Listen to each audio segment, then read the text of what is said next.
the producer of the new 30 for 30 that is coming out. It is entitled The Two Bills. Ken Rodgers, NFL Films. He is with us now here on the Sports Bash Live on 97.3 ESPN. NFL Films, South Jersey. That's right.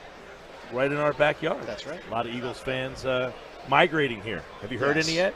Are they making their presence felt? Oh, I can hear them. I can hear them.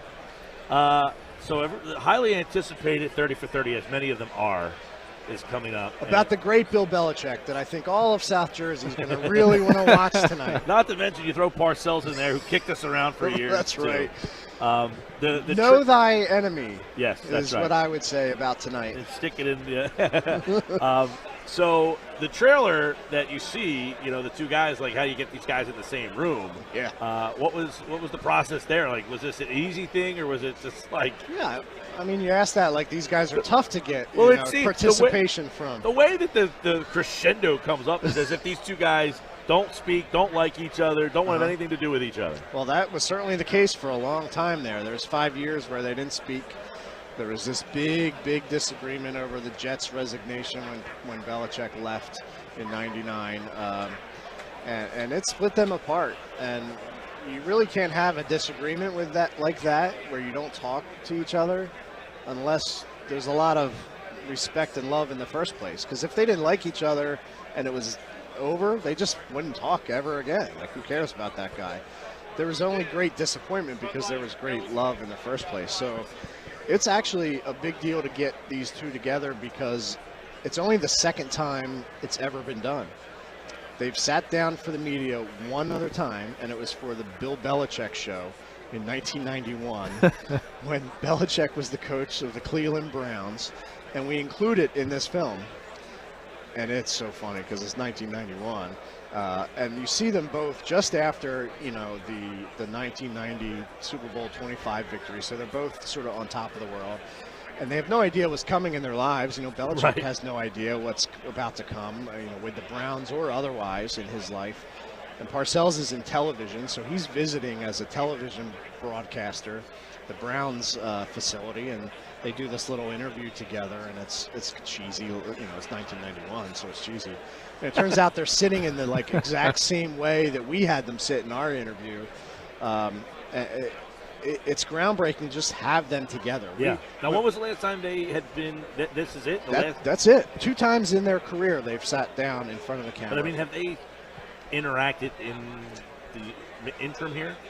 They've interacted, but not for the media. So was it cold in there? Was it uncomfortable, or was it two old wrestlers that get together and just kind of start hey, you remember when I dropped that elbow on you? It was a little tense is the right word. There was tension there, and here's why. In 2005, they got back together and reconciled, and it had been 12 years of good terms, good speaking terms, and we realized pretty quickly once we started talking about the tough times together that once they reconciled for these past 12 years, they had never spoken about what drove them apart until right now when they're sitting in front of us. So this became a therapy session. They were listening to each other, wondering what each other were going to say because they had never had that conversation. Guys don't talk about that, let alone these two. They're not going to sit down and go, hey, let's talk about that disagreement we had, Bill. Yeah, what were you feeling?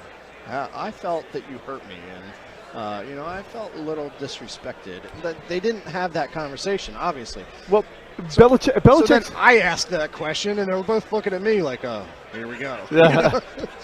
Belichick is a guy who doesn't really open his heart to the media in any setting, but you make it sound like you did get that out of him. And what did you find? We did. You'll see Bill Belichick apologizing. Wow. Laugh.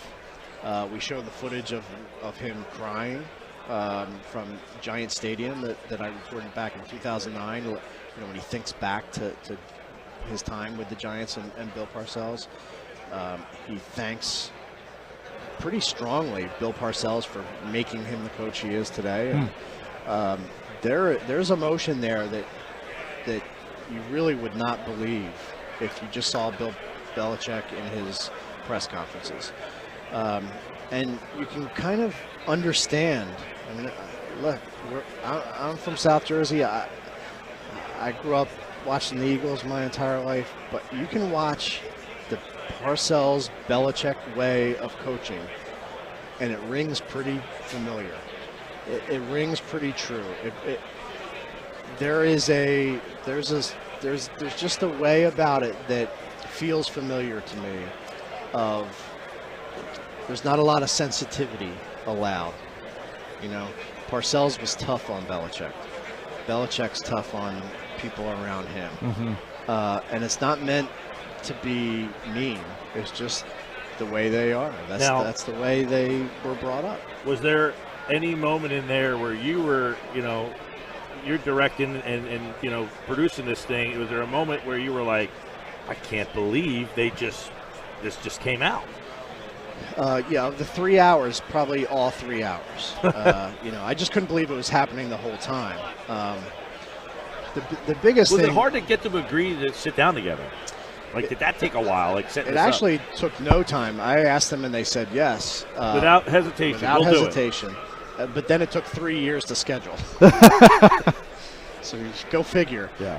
They're not about to clear their schedules to make it work for me. They're not going to make it easy. So it took 3 years to schedule. Do you feel like there's any jealousy in this relationship? There's a lot from Belichick. I mean, from Parcells to Belichick, that people now kind of look at Belichick like he is the best? I don't think there's jealousy, but I think there's a sort of feeling like, don't forget that I'm the one that got Belichick. Belichick was just a special teams coach, and Parcells gave him a shot at learning defense. He taught him defense. He not only taught him defense, he taught him how to run an organization, because Belichick was great at the details, the X's and O's, but really wasn't good at the interpersonal things. And although he might not show it at press conferences now, he is now great at dealing with the interpersonal dynamics of an organization and keeping an organization on track. That's only because he learned it from Parcells. And a lot of people will say, well, hey, Parcells has never won a Super Bowl without Belichick. Parcells might not be that good. He only won 2, and they were both with Belichick. But Belichick was only Belichick because he was mentored by Parcells. If you look at the 2001 team that he had in New England, Teddy Bruschi, Willie McGinnis, Ty Law, Adam Vinatieri, all those guys were Parcells guys, drafted by Parcells and played in the '96 Super Bowl. Maybe Belichick wouldn't have been Belichick without Parcells. Maybe they needed each other. And Belichick has almost made it to the point that you forget Parcells was the coach of the Patriots.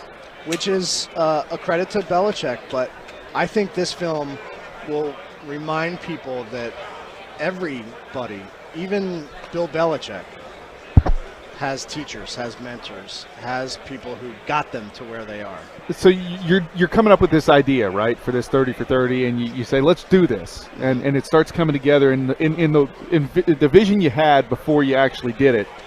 What did you learn or get out of it that maybe you never expected or had no clue about? I didn't know Bill Belichick's nickname when he was with the Giants, that the linebackers gave him. Which is? Doom. Does he still go by that? He will from now on. I'm going to call him that from now on. Yeah, so actually Parcells started calling him that because he was such a, negative Nelly and would always see the negative in everything, which sounds like Belichick, right? So Parcells started calling him Doom and Gloom, and then the linebackers cut it down to just Doom. So next time I see Belichick, I'm going to say, "What's up, Doom?" I encourage Eagles fans, if they see him, to just start chanting Doom. Like a skull, but Doom. Doom. Yeah. Doom. Do that today.